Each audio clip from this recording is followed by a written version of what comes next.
Have you ever spent months preparing for IELTS, practicing every day, memorizing vocabulary, and writing essays late at night, only to discover you prepared for the wrong exam? It happens to thousands of students every year. Many test takers don't realize that IELTS Academic and IELTS General training are completely different in their reading sections, writing tasks, and preparation styles. And choosing the wrong module can seriously hurt your score. So if you're planning to study abroad, immigrate, or work internationally, this episode could save you weeks of confusion and frustration.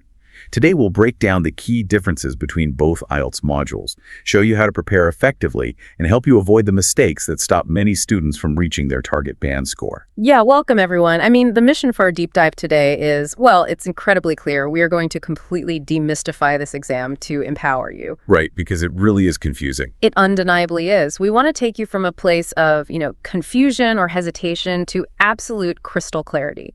Because time is honestly the most valuable resource you have when you're preparing for a major life transition. Yeah, absolutely. And spending your study hours on the wrong strategies or, worse, the wrong materials entirely is just a heartbreaking waste. Oh, totally. A waste of time and money. Right? Without a doubt. So by the time we finish this conversation today, you will know undeniably which path you need to take and perhaps more importantly, the psychological and practical strategies you need to actually conquer it. I love that.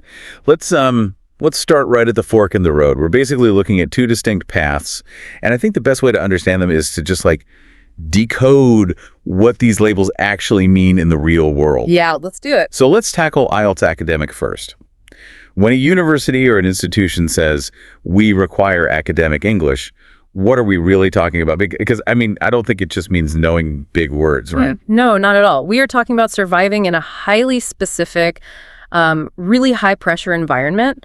IELTS Academic is meticulously designed for individuals aiming to study at a university or really any higher education institution. Okay, so like a bachelor's degree or a master's program. Specifically, yes, whether that's entering an undergrad program or, defending a postgraduate dissertation. But it also extends way beyond the university classroom. Wait, really? Like where? Well, it's the gold standard required for professional registration in highly regulated fields. Oh, right. So we're talking about medicine, nursing, engineering, law, accounting in countries like the UK, Australia, Canada, the US, and New Zealand. Okay, so if I'm looking to get a master's in business administration in Melbourne, or say if I want to work as a registered nurse in London, this is the hurdle I have to clear. Undeniably. But I'm curious about the underlying philosophy of the test. What does academic enough mean in a practical day-to-day sense? It fundamentally assesses whether you can thrive in a knowledge-driven ecosystem. The exam asks a series of pretty rigorous questions, like, can you read a complex 90-page research article and accurately synthesize the data? Which is terrifying, by the way. It is. Or, can you look at a scatter plot or a bar chart and objectively analyze the trends, but without injecting your own personal bias? Right. Just the facts. Exact. Accurately, yes. Can you construct a formal essay with strictly structured, logical arguments? Right. And all of this hinges on a very specific linguistic concept known as register. Okay, register. Let's unpack that term, because I feel like most people hear that word and think of a cash register at a grocery store. Right. Yeah. Or maybe, registering for a class. But in linguistics, it's something akin to the wardrobe of your language, right? It's how you dress up your words based on where you are. That is an incredibly vivid way to look at it, actually. Yeah. In linguistics, register refers to the style, tone, and level of formality of your language. Okay. It changes based on your context, your audience, and your purpose. An academic register is incredibly distinct and notoriously rigid. So it's not casual at all? Not even a little bit. It demands formal vocabulary, highly complex sentence structures, featuring subordinate clauses, and an entirely impersonal tone. An impersonal tone. Yes. The focus is always, without a doubt, on evidence-based reasoning. It's the language of peer-reviewed journal articles, legal briefs, and university textbooks. So it's essentially stripping away all that conversational warmth. No casual texting language, no saying, I think this is super cool because...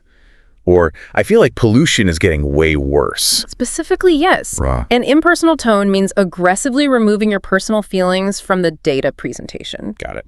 So instead of saying, like you said, I think pollution is getting really bad, Academic register requires something objective and detached. Back way. Something like, the longitudinal data indicates a significant upward trend in airborne pollutants over the last decade. Wow. Okay. That sounds very different. It is. It's objective. It's clinical. It completely removes the I and replaces it with the data. I think we need to bring this to life with some real-world scenarios, just so we can picture the actual human beings taking this test. That's a great idea. Okay, let's imagine Priya. She's a 23-year-old engineering grad from Chennai, India, and she just received conditional acceptance to a prestigious university in Melbourne for her master's in structural engineering. Right. A tough program. Very. And her condition is that she needs an overall band score of 6.5.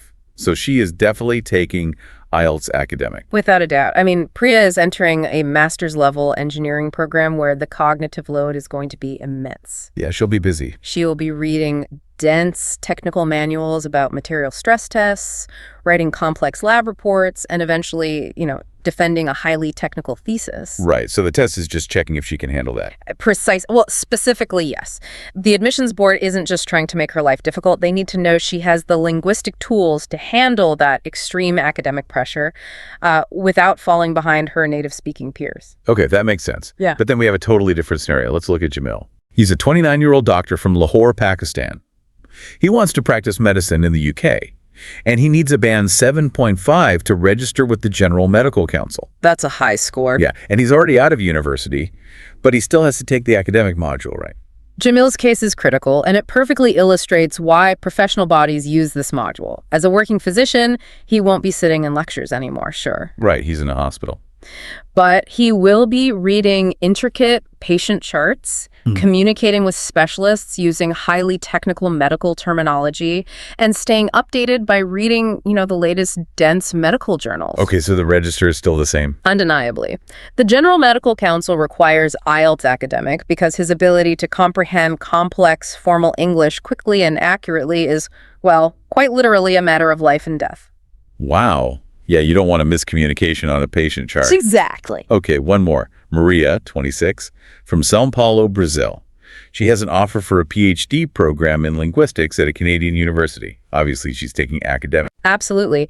Maria will be writing hundreds of pages for her dissertation, presenting findings at academic conferences, and attempting to publish papers in prestigious journals. So she needs that high-level register. Yes. The test acts as a diagnostic tool for the university to ensure her English competence is functionally operational from day one. Let's hover on that word competence for a second. Sure. Because it doesn't mean perfection, right? It means the ability to do something successfully or efficiently. That is the perfect distinction. The test is measuring operational competence in a formal setting. Like, can you do the job of a student or a professional using this language? Yes, accurately stated. It assumes you already possess a high baseline of English grammar and vocabulary, and it tests your ability to deploy those tools effectively under the constraints of a scholarly or rigorous professional arena. Okay, so that gives us a really solid picture of the academic path. Now I want to pivot to IELTS General training. Let's do it. And here is where I think things get really dangerous for a lot of test takers, because the name itself is, well, it's kind of a psychological trap. It really is. General sounds like easy mode, like it sounds like the basic, watered-down version of the test. I am so glad you brought that up because it is a massive misconception that we need to dismantle right now. It's not easier. General training is not a lesser version of the exam. It is not IELTS Lite. It is an entirely different test, structurally designed for a completely different purpose. Which is what? Survival, integration, and success in everyday English-speaking societies and workplaces. So if it's not for university students or doctors, who is the typical general training candidate? Primarily, it's designed for individuals applying to migrate to English-speaking countries like Australia, Canada, New Zealand, or the UK. Okay, so immigration. Yes, immigration. It's the standard for people seeking work visas, permanent residency, secondary education programs, or, vocational non-degree training. It tests the practical, everyday English skills required to navigate a modern society. Let's look at Ahmed then. He's a 34-year-old electrician from Cairo, migrating to Canada under the Federal Skilled Worker Program. Great example. He doesn't need a university degree to be a master electrician. He has his trade certifications. But he needs to prove he can function in the Canadian workplace. Spot on. Ahmed's daily life in Canada won't involve writing dissertations, obviously. Right. But he absolutely must be able to read complex site safety manuals, understand shifting workplace policies, communicate clearly and effectively with foremen and clients, and write professional invoices or emails to suppliers. That makes total sense. That practical operational literacy is what general training assesses. What about Fatima, a 28-year-old nurse from Dhaka, Bangladesh? Let's say she already completed her nursing training and wants to move to Australia on a skilled worker visa. Okay. Now wait, a few minutes ago we said Jamil the doctor needed academic to register with the medical council. Doesn't Fatima need academic too?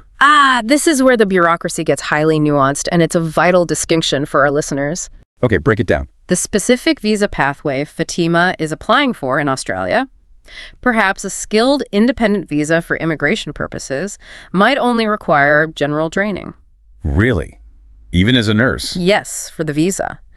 The immigration department simply wants to know she can integrate into Australian society.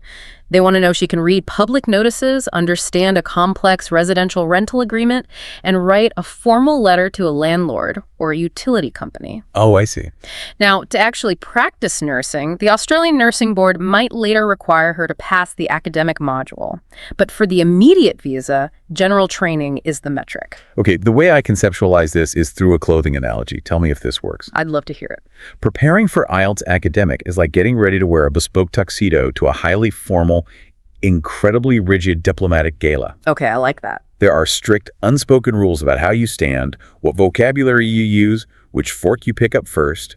You have to be impeccably polished, and any deviation from the norm is noticed. Very true. General training, on the other hand, is like dressing in smart, functional business attire for a fast-paced, complex corporate workplace.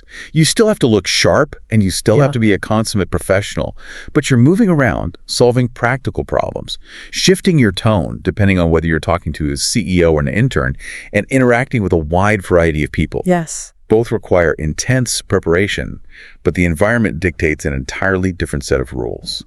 That analogy captures the essence perfectly. A tuxedo is highly specialized. I mean, you would look ridiculous wearing it to a construction site or a casual Friday at the office. Right. Totally out of place. And business attire is versatile, but it still requires a very high standard of presentation.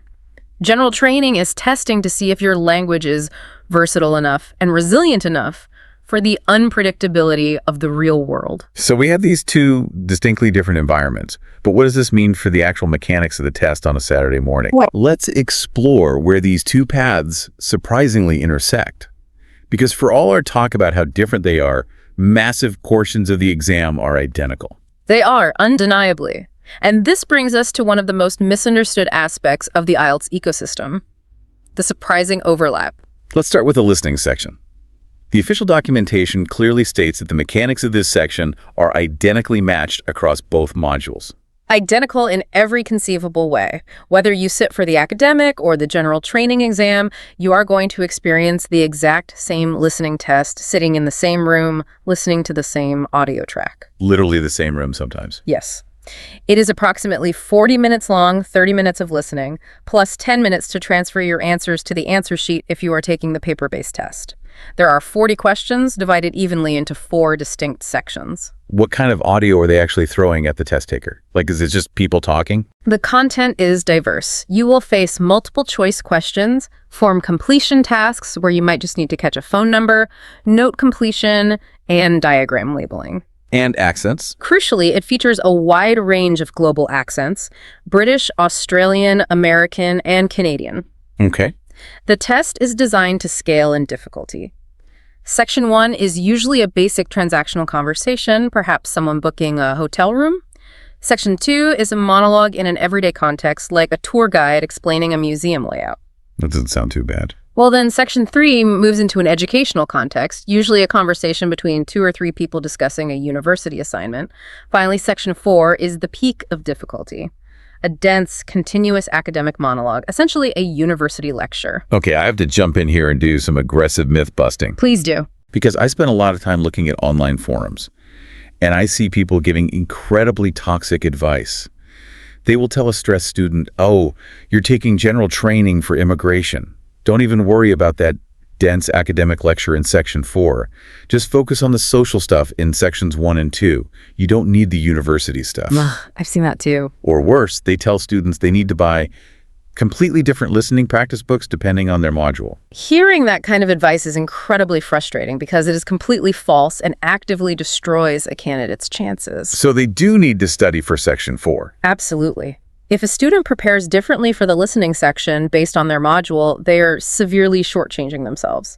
A general training candidate must still comprehend that final, complex academic monologue about marine biology in Section 4 to get a high score. Right. Conversely, an academic candidate must still perfectly catch the spelling of a random street name in a casual Section 1 conversation. The standard is identical. Okay, let's move to the speaking section. Again, our sources indicate this is identically matched. Yes. It is a face-to-face interview, or sometimes a video call, depending on the test center, with a certified, highly trained examiner. It lasts between 11 and 14 minutes, and it is rigidly structured into 3 parts for every single candidate, regardless of their module. Let's break down those 3 parts. Part 1 is usually the familiar, comfortable stuff, right? Tell me about your hometown. Do you prefer reading books or watching movies, that sort of thing? Accurately described. Part 1 acts as a psychological icebreaker, but it is still rigorously graded. It assesses your ability to engage in everyday conversational English, to answer simple questions smoothly without long pauses. Right, just normal chat. Then the intensity shifts in part 2, known as the long turn. The examiner hands you a prompt card with a specific topic. For example, describe a time you had to make a difficult decision. You have 1 minute to prepare, and then you must speak completely uninterrupted for 1 to 2 minutes. Wow. 2 minutes of uninterrupted speaking is an eternity if you lose your train of thought. It truly is. It tests your ability to organize language, use cohesive devices to link your ideas, and maintain fluency without the examiner prompting you to keep going. That's tough. And finally, part 3 plunges you into a deeper, much more abstract discussion directly related to the topic in part 2. If part 2 is about a difficult decision, part 3 might ask you to analyze how decision-making processes in corporate environments have changed over the last 50 years. Oh, wow. That's a huge leap. Yes. You have to justify opinions, analyze abstract trends, and engage in a rigorous back-and-forth debate. And the scoring for all of this. Is an academic candidate judged more harshly than a general training candidate? No, they are evaluated using identically applied criteria. The examiner is grading you across 4 distinct domains: fluency and coherence, lexical resource, which is your vocabulary, grammatical range, and accuracy, and pronunciation. The rubric does not care which module you registered for. Okay, I have to put myself in the shoes of a skeptical listener here, and I'm going to push back a little. Go ahead. We just spent 20 minutes establishing that IELTS Academic is for someone about to defend a PhD thesis in linguistics, and general training is for someone who wants to wire houses as an electrician. Right. Why on earth would an exam that tests high-level university readiness share the identical speaking and listening components as an immigration test? It feels like a massive mismatch. Shouldn't the future PhD student be tested on listening to incredibly dense lectures the entire time, while the electrician only listens to workplace dialogues? That is a profound question, and it really gets to the core of how human beings process language from a neurological standpoint. Okay, break that down for me. The reason for this overlap is that human auditory processing and spontaneous conversational fluency are universal baselines. Universal baselines. Yes. Whether you are a neurosurgeon in an operating room, an accountant in a boardroom, or an electrician wiring a commercial building, the fundamental neurological mechanics of understanding spoken instructions in real time are identical. You have to process sound waves, translate accents, infer context, catch subtle emotional intonations, and respond fluidly within fractions of a second. I see what you're saying. Auditory processing doesn't care about your job title. Like, if a falling piece of scaffolding is about to hit someone on a construction site and someone yells, "Watch out for the falling debris," your brain has to do the exact same rapid decoding as it would if a university professor suddenly said, "Note the crucial exception to this theory." Specifically, yes. Your brain has to map those sound waves to vocabulary, parse the grammatical structure, and generate a meaningful response in milliseconds. Spontaneous fluency is spontaneous fluency. You cannot fake it. That makes total sense. That universal neurological baseline is what the IELTS listening and speaking sections are designed to measure. It tests the foundational hardware of your language ability. Okay, if listening and speaking are the foundational hardware of the brain, then reading and writing must be the highly specialized software you install on top of it. That's a great way to put it. And that brings us to the massive divergence. This is where the two tests split into completely different beasts. Let's do a complete teardown of the reading section first. What does a candidate actually face when they open the academic reading booklet? They face a marathon of concentration. Let's look at academic reading. As a candidate, you are presented with exactly 3 reading passages, but these are not short articles. We are talking 700 to 900 words each. That's huge. And the source material is unapologetically brutal. These texts are pulled directly from authentic academic journals, dense nonfiction books, and complex research publications. So to be clear, we are not reading an entertaining, lighthearted blog post about the top 10 travel destinations in Europe. Not even close. You are reading highly specialized, often esoteric texts. You might face a 900-word passage detailing the history of phonetic shifts in early Germanic languages, or the mating habits of an obscure species of desert beetle, or a dense theoretical analysis of Renaissance architecture. What makes that so difficult beyond just the boring subject matter? Because honestly, that sounds awful. It is the cognitive demand. The vocabulary is advanced and highly specific. But more importantly, you are being tested on your ability to follow incredibly complex logical reasoning. Right. You have to spot highly specific, granular information buried deep within a massive paragraph and discern the writer's overarching claims versus the counter-arguments they are presenting. It requires intense, sustained concentration for 60 uninterrupted minutes. Now, compare that software to the general training reading module. Oh. It's also 60 minutes. It's also divided into 3 sections, but it is built using entirely different materials, right? Radically different materials. Yeah. Section 1 of general training reading usually contains 2, sometimes 3, short, highly practical texts. Like what? Think about the things you read every day to survive. Classified job advertisements, a complex municipal train timetable, or the microscopic terms and conditions on a product label. Okay, that sounds way more manageable. Section 2 moves into workplace survival texts. You will read company guidelines, human resource policies regarding overtime pay, or employee disciplinary handbooks. And what about Section 3? Do they eventually get a long text? Yes, Section 3 consists of one longer, much more complex text. It is similar in length and style to an academic passage, but it generally leans toward a less technical, more accessible topic, perhaps a long journalistic article about the history of the bicycle or the impact of modern advertising. Here is where I see people falling into what I like to call the challenge trap. Ah, yes. They open a practice book, they see a train timetable in Section 1 of general training, and they think, oh, this is a breeze. I know how to read a bus schedule. But earlier you mentioned that students actually fail general reading precisely because they underestimate these exact texts. Walk me through the psychology of that failure. It is one of the most common and devastating traps in the IELTS ecosystem. Students skim too fast because their brain tells them the task is simple. They think because a text is physically short, it lacks complexity. Which isn't true. Right. A short text, like a workplace HR policy, is often densely packed with conditional clauses and legalistic phrasing. Something like, if an employee works past 6 p.m., they are entitled to a meal voucher unless the shift began after 2 p.m., in which case the voucher is only valid if pre-approved by a manager. Oh, wow. So if you just skim for the word voucher, you miss all the rules attached to it. Without a doubt. If you skim a train timetable and you see the 8:15 a.m. train goes to Central Station, you might write that down as your answer. Seems logical. But if you missed the tiny italicized asterisk at the bottom of the page that says 8:15 a.m. service does not run on public holidays or weekends, and the question asks about a Saturday commute, you get the answer wrong. Oh, that's brutal. General training reading isn't inherently easier. It demands intense cognitive flexibility. You have to shift gears rapidly from a fast-paced, visually disjointed advertisement to a dense legal document, and your attention to detail must be flawless. Cognitive flexibility.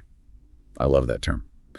Okay, let's move to the writing section. Because in all the research, this is highlighted as the biggest difference of all. This is where the Earth completely splits between the two modules. It is the defining difference. Both modules give you 60 minutes to complete 2 writing tasks, but that time limit is where the similarity ends for task 1. Let's break down academic task 1 first. Yeah. I have to write 150 words. What am I looking at? You are looking at a visual representation of data. You will be presented with a bar chart, a pie chart, a line graph showing trends over time, a table of complex numbers, or perhaps a diagram showing how a machine works or how a map has changed over 20 years. Okay. Your task is to write a 150-word report describing and summarizing that visual data. And the crucial rule here, the absolute unbreakable law that I see emphasized everywhere, is that this report must be highly objective. It is the golden rule of academic task 1. No personal opinions, no external knowledge, and no emotional reactions are allowed whatsoever. You are acting purely as a detached data analyst. So I can't say how I feel about it. Never. If you are presented with a line graph showing a massive, terrifying spike in violent crime over a 10-year period, you cannot write, "It is terrible and tragic that crime is rising in this city and the government must act." If you write that, your score will plummet. Wow. Even if it's true. Yes. You must write, "The data indicates a significant upward trend in the crime rate, peaking at X number of incidents in the final year." It's almost robotic, completely detached. You just narrate the numbers. Now let's contrast that with general task 1. You also have to write 150 words, but you are absolutely not looking at a graph. No, in general task 1, you are writing a letter. You are presented with a scenario and 3 specific bullet points that you must address in your correspondence. What kind of scenarios? It spans the spectrum of social interaction. It could be a formal letter, like writing to an airline's customer service department to complain about lost luggage and demanding compensation. Or it could be a semi-formal letter, like writing to your apartment building manager to explain why you're going to be late on rent. Or it could be an informal letter, writing to a close friend to invite them on a camping holiday and suggesting what they need to pack. So, data analyst versus a frustrated traveler writing a letter. Worlds apart. And what about task 2, the essay? Task 2 brings the modules back together slightly. The essay is very similar for both. You are required to write a discursive essay of at least 250 words responding to a prompt. You must present arguments, provide evidence, and draw a conclusion. But there's a subtle difference in the prompts, isn't there? Yes. The flavor of the questions differs. Academic topics tend to be slightly more abstract and global, for instance, debating whether government should spend taxpayer money on space exploration versus terrestrial poverty. Heavy stuff. Indeed. General training topics are more grounded in everyday reality and personal experience, like discussing the impact of television on children's behavior or arguing whether employees should be allowed to work from home permanently. But the underlying structure, the required logic, and the examiner's grading criteria are virtually indistinguishable. So having mapped out this massive divergence in reading and writing, this naturally leads to the elephant in the room question. We have to address the difficulty debate. Is academic harder? Because on the surface, reading a 900-word text on Renaissance architecture feels a lot harder than reading a bus schedule. It requires a highly nuanced answer. If we are talking purely in terms of absolute cognitive load and vocabulary breadth for the average person, yes, interpreting abstract data and reading dense research papers is inherently tougher. Right. It requires a specialized academic vocabulary that the vast majority of native speakers don't even use in their daily lives. But I feel a but coming. But general training has a hidden trap that is culturally and linguistically brutal. Nailing the exact appropriate tone of a letter in task 1 is incredibly difficult for non-native speakers. Like what kind of tone? Knowing the subtle cultural difference between signing off yours sincerely versus yours faithfully, knowing when a contraction like I'm is acceptable and when it will result in an immediate penalty, that requires a deep, almost native-like intuition of English social norms. Oh, I hadn't thought of that. It is very easy to accidentally insult an examiner by using overly casual language in a formal complaint letter. Furthermore, we have to look at the mathematics of the scoring system. The testing system is scaled. What does that mean, scaled? It means a band 7 represents the exact same absolute level of English proficiency across both modules. You cannot trick the system by taking general training to try and get an easier band 7. Yes.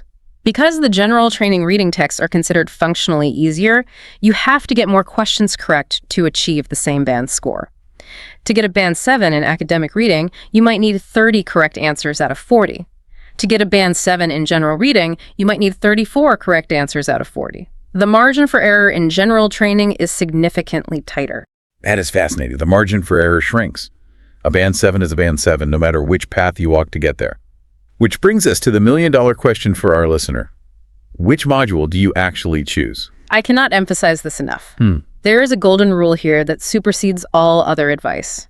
You must choose your module based strictly and exclusively on the explicit requirements of the institution, the visa authority, or the professional licensing body you are applying to. Guessing is a fatal error. Because if you guess wrong, what happens? You just explain the mistake. No, if you guess wrong, your score is completely useless. Ouch. It doesn't matter how well you did. If a university admissions office requires IELTS academic, and you present a flawless, perfect Band 9 certificate in general training, they will reject your application immediately. Just flat out reject it. Yes. The piece of paper is meaningless to them because it did not test the academic rigor they require. They don't care that you can write a perfect letter to a landlord. They need to know you can analyze a bar chart.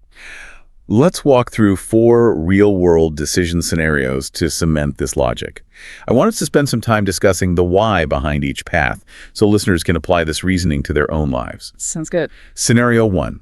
Let's look at Anjali. She is 25, a highly skilled software engineer from India, and she's applying for the Canada Express entry program. She needs a Canadian language benchmark of 7, which translates roughly to an IELTS band 6 or 6.5. Which test does she take? Anjali's decision is undoubtedly general training. Because the express entry system for skilled workers is primarily an immigration pathway. The Canadian government wants to ensure that Anjali can safely and effectively integrate into the Canadian workforce and society. They need to know she can rent an apartment, understand her tax forms, communicate with her neighbors, and navigate HR policies at her tech company. They don't care about her academic writing? Accurately stated. They are not asking her to write a university thesis on computer science. Her goal is survival and professional integration, so she takes general training. Okay, scenario 2, Daniel. He's 22, from Nigeria, and he just got accepted to study international business at a prestigious university in London. He needs a band 6.5 to finalize his enrollment. Daniel must choose academic. Now, some students get confused here because he is studying business, which sounds like a practical, everyday workplace topic. Wait, it sounds like general training. But he is studying it at a university level. He isn't just balancing a cash register. He will be reading academic journals on macroeconomics, writing highly structured essays on global trade theory, and analyzing complex economic graphs. The university must verify he has the academic register to handle that curriculum. He needs the academic module. Scenario 3 is where it gets tricky. Let's revisit Myling. She's a 31-year-old nurse from the Philippines. She is applying for a skilled nominated visa for Australia and needs a band 7. We talked about nurses earlier. What is her move? This is a perfect example of why you must check the specific requirement of the specific step you're currently on. She is applying for the visa itself right now, the immigration pathway. Oh. The Australian Visa Authority requires general training for this visa. They are evaluating her strictly as a potential permanent resident of Australia. Now, as a nurse, she knows she will later need the academic module to register with the Australian Nursing Board to actually practice in a hospital. Right, for the licensing. But for this specific visa application in front of her today, general training is the legal requirement. She must follow the visa dictates strictly. She cannot submit an academic score if the visa checklist specifies general training, even if academic is considered harder. That is such a vital warning. Always read the fine print. Finally, scenario 4, Reza. He is 28, a mechanical engineer from Iran. He is applying for a master's degree in Germany, and the program is taught partly in English. He needs a band 6.5. He's already a working professional. Academic, undeniably. Even though Reza is already a seasoned professional engineer who probably reads manuals all day, he is re-entering the university ecosystem to pursue a master's degree. I see. The context of the application dictates the test. He will be sitting in lecture halls, defending technical projects, and writing academic papers. The university requires academic. So the ultimate takeaway is never assume, never guess, and verify directly with the authority. Right. Let's assume our listener has done their homework, they have verified, and they are officially taking the academic module. We need to formulate an academic battle plan. Let's build the plan. We need specific, actionable preparation strategies. How do you tackle that brutal academic reading section? You said earlier it's about thinking like a researcher. Yes, you have to fundamentally train your brain for endurance. The most actionable advice I can give is that you must read dense material every single day. So no social media scrolling. Definitely not. Do not practice your reading comprehension by scrolling through social media or reading brief bullet point news summaries. You are preparing for a marathon, so you must train on hills.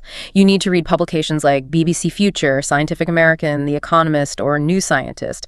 You are actively building cognitive stamina so that reading a 900-word text doesn't exhaust you on test day. But when they are sitting there with a massive text, how should they approach it? Because reading 900 words carefully takes 10 minutes and you have 40 questions to answer in an hour.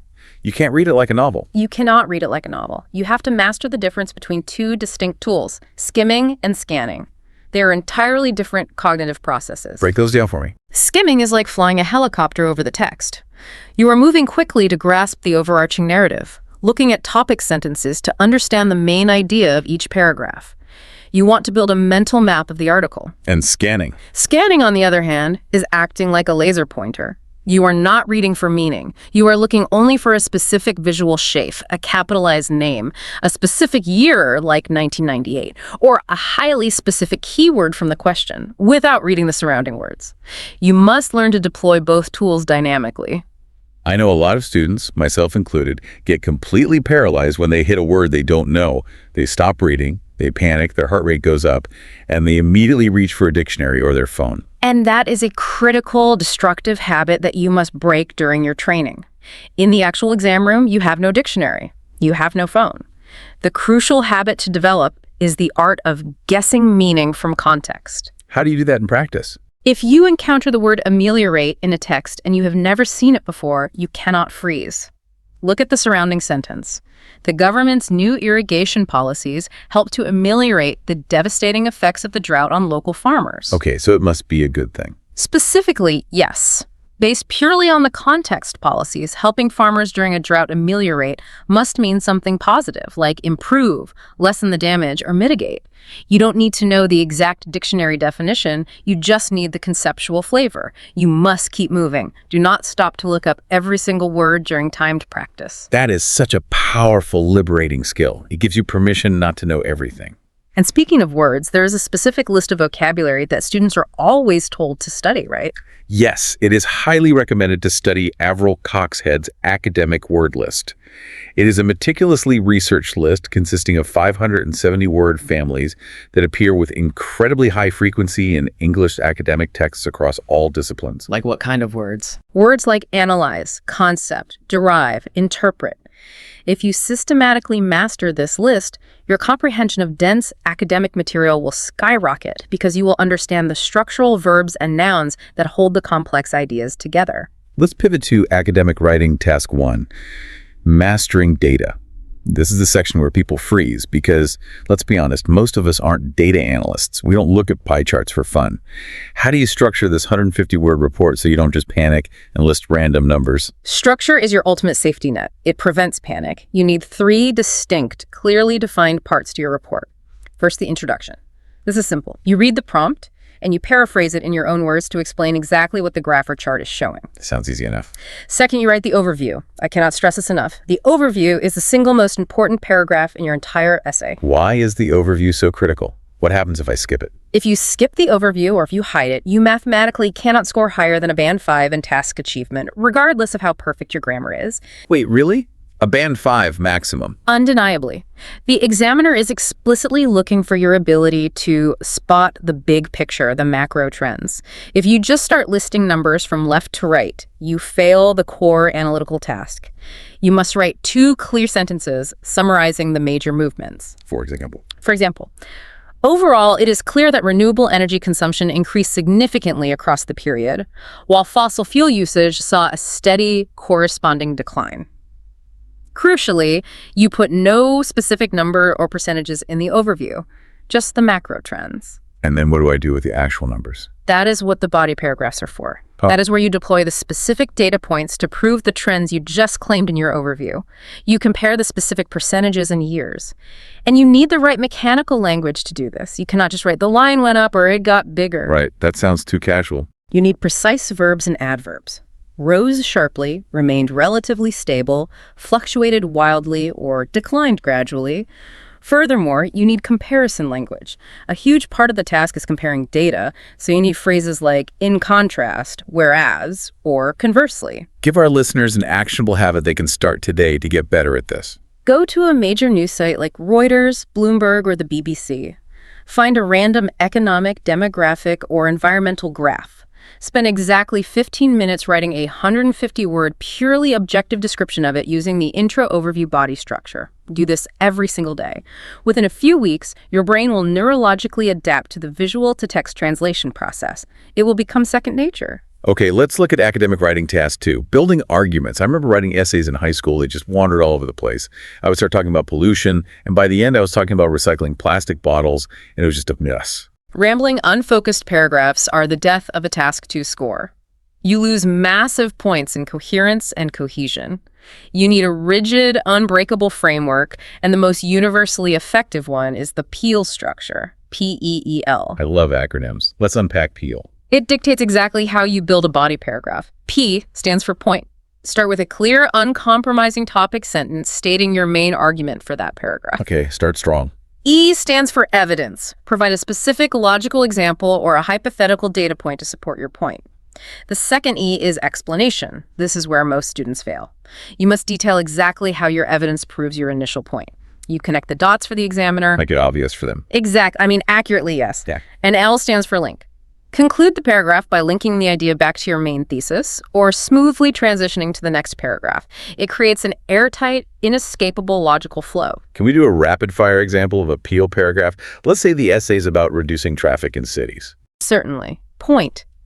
One of the most effective ways to reduce urban congestion is to invest heavily in public transportation infrastructure. Nice. Evidence. For instance, cities that have expanded their subway networks have seen a noticeable drop in daily commuter vehicles. Clear evidence? Explanation. This occurs because when citizens are provided with a reliable, affordable, and faster alternative to driving, they naturally opt to leave their personal vehicles at home, thereby reducing the sheer volume of cars on the road. Perfect logic. Link. Therefore, upgrading public transit is a vital step toward alleviating city traffic. It is clean, logical, and undeniable. That is beautiful. And we also need a vocabulary upgrade here, right? I can't just use words like good and bad. Absolutely. You have to aggressively banish basic, overused words from your essay. Stop using the word important. Replace it with crucial, vital, or fundamental. Stop referring to people in vague general terms. Specify exactly who you mean, individuals, citizens, consumers, or society as a whole. Elevated, precise vocabulary demonstrates lexical resource to the examiner. Let's touch quickly on academic listening. We established earlier that the test is physically the same for both modules, but how should an academic candidate specifically train their ear for those dense Section 3 and 4 lectures? Active listening is the key here. You cannot prepare by just having music or casual podcasts playing in the background while you cook. Go to YouTube, find actual university lecture recordings, or use platforms like TED-Ed or Crash Course. Listen intently for 5 minutes, take detailed notes, and then check your notes against the transcript. What are they listening for? You are specifically training your ear to catch what linguists call signpost language. Signpost language. You mean like directional markers on a highway? Exactly like that. A professor rarely jumps randomly from topic to topic. When a speaker says, moving on to the next major factor, or what's particularly interesting about this anomaly is, or to summarize our findings, they are giving you a verbal roadmap of their argument. Oh, that makes sense. Your brain needs to be trained to hear those specific phrases as loud alarm bells, indicating that an answer to a test question is likely coming up in the next 5 seconds. Okay, that is a robust, formidable battle plan for the academic test taker. Now let's completely flip the script and dive into the general training battle plan. We need practical, everyday prep strategies. Let's start with reading. You called it practical comprehension earlier. Yes, because the challenge here isn't understanding abstract academic theory. The challenge is speed, accuracy, and aggressive context switching. For Section 1 of the reading test, you need to practice speed scanning mundane documents. What does that look like in a practical study session? Take a physical page of classified ads from a newspaper, or print out a highly complex multi-route bus timetable. Hand it to a friend and ask them to shout out a destination or a specific job requirement. See if you can locate the exact ticket price or the hourly wage in under 30 seconds. Make it a game. Yes. You are training your eyes to dart across the page and latch onto formatting clues. Bold text, dollar signs, numbers, capitalized words, without wasting time reading the filler words like the and. And for section 2, the workplace texts. I haven't worked in a corporate HR department. Am I at a disadvantage? You might be, which is why you have to actively build a specific workplace vocabulary. We are talking about standard corporate and human resources jargon. You need to intimately understand words and phrases like grievance procedure, probationary period, maternity leave, occupational health, liability, and termination of contract. That sounds like a lot of legal talk. It is, but you don't need a master's degree in business. You just need to know what HR is talking about when they outline a disciplinary policy, because the questions will test your understanding of those exact policies. Let's move to general training, writing task 1, the letter. You mentioned earlier, this is where things go terribly wrong because of tone. Let's break down the mechanics of tone because it seems like a minefield. Tone is dictated entirely by your relationship to the recipient of the letter. If the prompt tells you to write to a friend asking them to look after your house, the tone must be informal. You are allowed and actively expected to use contractions like I'm, can't, and will. You use their first name, Dear John, and you sign off with something casual and warm like best wishes, cheers, or speak soon. But if I write that exact same letter with that exact same tone to a bank manager to ask for a loan extension, you will fundamentally fail the task achievement criteria. A formal letter forbids contractions. You must write I am and cannot. If you are writing to a company and you do not know the recipient's name, you must start with Dear Sir or Madam, and the unbreakable rule is that you must end that letter with yours faithfully. Wait, yours faithfully? Yes, faithfully. If you do know their name, for example, Dear Mr. Smith, you must end with yours sincerely. The rules of formal English correspondence are rigid and archaic, but the examiner enforces them strictly. I can see how a student could accidentally mix those up. So how do we practice this tone shifting? You keep a daily letter writing journal. Every single day, invent a short scenario. Monday, write a 150-word formal complaint to a restaurant about terrible service. Tuesday, write an informal letter to a friend apologizing for missing their birthday party. Wednesday, write a semi-formal letter to your boss asking for a week of unpaid time off. You have to build the neurological muscle memory of rapidly switching tones from formal to informal. What about general training test 2? Everyday arguments. You said the Peel structure still applies. The structure is identical. Use the Peel method to maintain logic. But your massive advantage here is that the topics are relatable to human existence. You can and should draw on personal, real-world examples. Examiners value authenticity. How so? If the essay asks about the negative impact of smartphone technology on children, and you have kids or younger siblings, use a specific, vivid anecdote about their screen time habits to illustrate your point. It makes the essay engaging and proves you can discuss your reality in English. And to build that argumentative muscle, how do I learn to argue better? Read opinion editorials every day. Go to the opinion sections of The Guardian, Al Jazeera English, or The New York Times. Notice how professional journalists build an argument, how they graciously concede a counterpoint to appear balanced, and how they drive their final conclusion home. By reading them, you are internalizing the natural rhythm and cadence of persuasive English. And for general training, listening, and speaking, it's the same test as academic, but the preparation mindset is different. You mentioned immersion in everyday contexts. Completely. You need to absorb English as it is actually spoken in the wild. Watch British and Australian sitcoms, workplace dramas, and listen to cultural conversational podcasts. You need to hear how native speakers use idioms, how they naturally interrupt each other, how they use filler words, and how they express frustration or joy in practical daily life. All right, this is the part of the deep dive I always look forward to. We are looking at the pitfalls, the common mistakes students make. We've spent an hour talking about the right way to do things. Let's talk about how people accidentally sabotage themselves in the exam room. Mistake 1 is painfully obvious based on our entire discussion. The wrong module. We must reiterate it because it happens so often. Taking the wrong module is the single most devastating mistake you can make. It wastes your money, the test is expensive, it wastes your time, and it potentially delays your immigration application or your university entry by 6 to 12 months. Verify your required module with the ultimate authority before you hand over your credit card. Mistake 2. Memorizing model essays. I see this everywhere online. There are hundreds of YouTube videos promising, memorize these 10 essay templates and guarantee a band 8.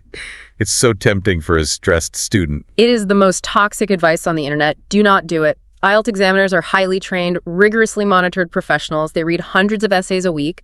They can spot a memorized essay or a memorized template from a mile away. How? What is the dead giveaway that I didn't write it? The primary giveaway is a jarring, unnatural shift in tone and vocabulary.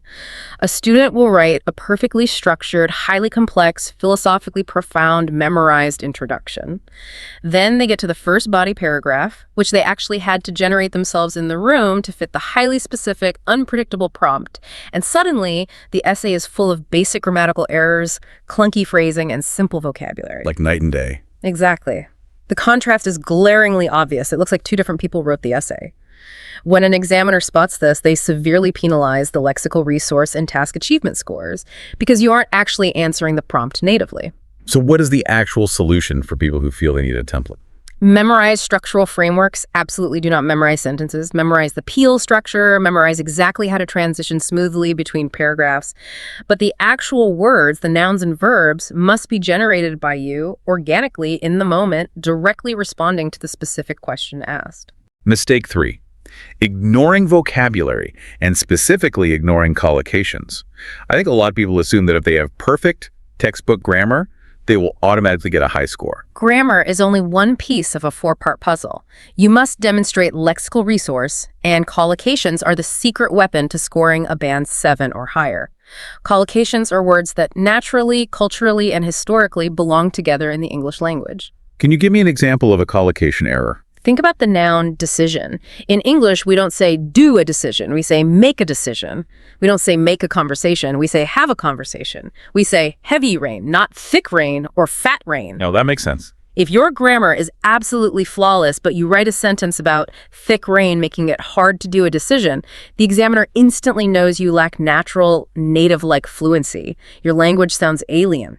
You must learn vocabulary in chunks and phrases, not as isolated flashcard words. Mistake 4. Underestimating the listening test. I hear people say, I watch Hollywood movies all the time without subtitles. My listening is fine. Watching a movie, even without subtitles, is a remarkably passive activity. You have visual cues, music, and facial expressions helping you guess the meaning. The IELTS listening test requires intense, aggressive auditory processing speed. Because you're doing so many things at once? Yes, you are listening to a fast-paced conversation, you are reading the upcoming questions simultaneously, you are translating accents, and you are writing down answers all at the exact same time. This cognitive load is immense. Building the neurological pathways to process spoken English at that speed while multitasking takes months of consistent, active listening practice. You cannot just watch movies. Mistake 5 is poor time management. Let's talk about the reading section specifically, because that's where time kills people. You gave a golden rule earlier. Let's enforce it. The rule is inflexible. Never spend more than 2 minutes on a single reading question, period. You have 60 minutes to answer 40 questions. That is 90 seconds per question, plus reading time. But what if I just need 1 more minute to find it? If you get stuck on question 14 and your ego takes over and you spend 7 minutes fiercely analyzing the text trying to find the answer, you have just mathematically stolen time from the final 5 questions of the test questions, which might have been incredibly easy for you. If you don't know the answer after 2 minutes, make your best guess, mark it on the paper so you can come back if you have time, and aggressively move on. Mistake 6. Translating in your head. I have an analogy for this that I want to test on you. Translating from your native language to English in real time during the speaking. Speaking test is like trying to run a competitive marathon while doing complex algebra in your head. It is cognitively exhausting, you stumble over your own feet, and it inevitably slows you down to a crawl. That analogy is brilliant because it highlights the cognitive bottleneck. It creates a massive neurological traffic jam.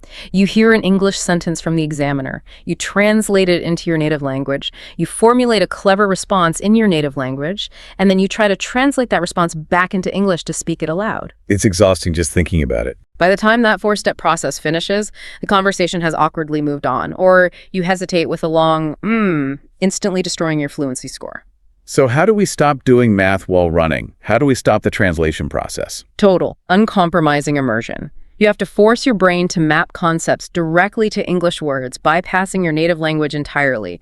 Learn words in context. When you learn the word apple, don't link it to the word for apple in your native language. Link it directly to the mental image of a red, crunchy fruit. Surround yourself with English audio. Force yourself to think your daily thoughts in English. Talk to yourself in English while driving or cooking. You have to break the translation bridge and build a direct neural pathway. Okay, we are entering the final stretch. We have covered the basics, the differences, and the mistakes. These are the advanced tips for the listener who is stuck at a 6.5 and is desperately aiming for that elusive Band 7 and beyond. Where do we start? You start by looking under the hood of the exam engine. You must deeply understand the band descriptors. These are the official, highly detailed grading rubrics that the examiners use, and they are available publicly online. Why is reading a boring rubric considered an advanced tip? Shouldn't I just be practicing writing? Because most students blindly practice writing essays without actually knowing the rules of the game they are playing. You need to read the rubric and ask yourself, what is the exact mechanical difference between a Band 5 and a Band 7 in coherence and cohesion? What is the difference? If you read the rubric, you'll see that a Band 5 uses basic linking words mechanically and repetitively. A Band 7 uses a wide range of cohesive devices naturally and flexibly. If you don't know the criteria, you can't target your practice. You are just throwing darts in the dark. Next advanced tip, the error log. I feel like most people take a practice test, look at the score at the back of the book, feel happy or sad for 5 minutes, and then immediately take another practice test. And they learn absolutely nothing from the experience. Taking tests does not improve your English. Relentlessly analyzing your mistakes does. You need a systematic error log, a spreadsheet, or a dedicated notebook. What goes in the log? Every single time you miss a question, you write down exactly why. Was it a vocabulary issue? Did you not know the word? Did you misread a true, false, not given instruction? Did you make an illogical inference because you skimmed too fast? By meticulously logging this, you identify your specific recurring weaknesses and you can actively fix them. That leads perfectly into the concept of active versus passive vocabulary. This is a huge realization for language learners. Recognizing a word when you read it in an article is passive vocabulary. It is useful for the reading test, but it is utterly useless for the writing and speaking tests. You need active vocabulary words you can instantly recall and use accurately under extreme pressure. How do we magically convert passive vocabulary to active vocabulary? Magic isn't real. Output practice is. You need a rigorous system. When you learn a new word, write it down. Then instantly write 3 completely different sentences using that word in different contexts. Then speak those sentences aloud to feel the word in your mouth. Then actively force yourself to use it in your next practice essay. You have to physically drag the word from the dusty back corners of your mind to the front of your tongue. And speaking of the tongue, recording your own speaking practice. I know no one likes hearing their own voice on tape. It is deeply uncomfortable, but it is the fastest, most brutal way to improve. When you speak, your brain is too busy formulating ideas to notice your own grammatical errors. When you record your speaking practice on your phone and listen back objectively, you will be shocked. Shocked at what? You will patch yourself using repetitive grammar, incorrect collocations, and a massive amount of filler words like and like. You cannot fix a bad habit if you don't know you have it. Let's touch back on mastering cohesive devices. You mentioned this regarding the band descriptors a minute ago. Cohesive devices are your linking words. Nevertheless, consequently, furthermore, despite this, the advanced tip is to use them naturally, not artificially. Lower band students use them mechanically. They start every single sentence with a linker. Firstly, I think this. Furthermore, I think that. In conclusion, this. It feels robotic and clunky. So how does a Band 7 student do it? A Band 7 student embeds them naturally within the sentence and uses referencing pronouns like this issue or these factors to create a seamless, invisible flow of logic. The final advanced tip is the simplest, but perhaps the most profound of all. Read the question twice. It is a 2-second investment that prevents catastrophic, score-destroying errors. In the reading test, the prompt above the questions might boldly state, write no more than 2 words. If you find the answer and you write 3 words, even if the core information is completely correct, the computer scores it as a 0. 0, just for an extra word. Undeniably. In writing, you might casually miss the second half of a 2-part essay question, meaning you completely fail the task achievement criteria. Read it twice. Underline the core constraints. Protect your hard-earned score from careless, preventable mistakes. We have covered an immense amount of technical ground today. We've talked about rubrics, reading passages, and collocations. But before we wrap up, we need to address the human element. Because sitting alone at a desk at 11 p.m. with a massive IELTS book, knowing your entire future depends on it, can be a deeply lonely and incredibly frustrating experience. It is incredibly taxing, both mentally and emotionally. I want to explain a psychological concept I call the staircase of progress. Language learning is not a linear graph. It does not go up steadily by 1% every single day. It operates like a staircase. Okay. You will experience long, frustrating, agonizingly flat plateaus where you feel like you are studying endlessly, doing practice test after practice test, but your scores aren't moving a single millimeter. I think that's where most people quit. They hit a plateau for 3 weeks, and they think, I've hit my absolute intellectual limit. I'm just not smart enough to get a band 7. It happens constantly, but that plateau is a neurological illusion. During that flat period where you feel stuck, your brain is actually doing immense background work. It is silently consolidating complex grammar rules, mapping new vocabulary to your active memory, and building new neural pathways. So it's not a waste of time. Not at all. If you keep going, if you push through the frustration, you will suddenly experience a sharp, inexplicable jump in ability. You step up to the next stair. Feeling stuck simply means the concrete foundation is being poured for your next breakthrough. And to get through that plateau, we have to talk about how we study. Consistency versus intensity. Consistency always beats intensity when it comes to neuroplasticity. Cramming does not work for language acquisition. If you study for 45 focused minutes every single day, integrating the language into your daily routine, that heavily outweighs studying for 10 panicked hours over a single weekend and then doing nothing for 5 days, your brain needs daily, repeated, predictable exposure to solidify the language. I want to do a final reality check here. We spend so much time talking about band scores and immigration quotas, but behind every one of those test papers is a human being making a massive, terrifying life transition. And we must openly acknowledge the immense courage of the listener doing this right now. You might be balancing a demanding full-time job, raising a family, dealing with mounting financial pressures, and carrying the profound emotional weight of planning to uproot your entire life and move across the globe to a new country. It is an incredibly brave, audacious endeavor. It is so easy to let a bad practice score on a Tuesday night make you feel completely inadequate, which is why you must internalize this truth. An IELTS score is not a measure of your human intelligence. It is not a measure of your worth, your professional capability, or your potential to succeed in life. It is nothing more than a mechanical snapshot of your English proficiency at one highly specific moment in time. And like any mechanical skill, whether it's driving a car or playing the piano, it can be systematically, relentlessly improved. Okay, let's bring this all together. We are moving into our recap. We have been on quite a journey through the architecture of this exam. Let's do a rapid-fire summary of what we've discovered today. We decoded the two distinct paths. IELTS Academic is built for the formal, high-pressure, knowledge-driven environments of universities and professional registration bodies. It tests your ability to handle complex, impersonal, objective register. IELTS General training is the practical, versatile path designed for immigration authorities and navigating the everyday English-speaking workplace. We found the surprising overlap. The listening and speaking sections are completely identical across both modules because they are assessing the universal neurological baselines of auditory processing and spontaneous conversational fluency. Then we explored the massive divergence. Academic reading throws dense, 900-word academic research texts at you, testing your intellectual endurance, while general training tests your cognitive flexibility across highly varied practical documents. And writing task 1 is night and day. Academic demands purely objective, detached data analysis of charts and graphs, while general training requires culturally nuanced, context-aware letter writing. We established the golden rule. Never ever guess your module.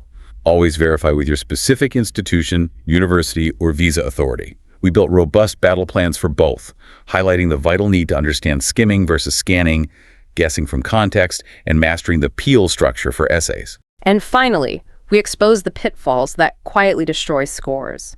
Memorizing essays, translating in your head, and poor time management.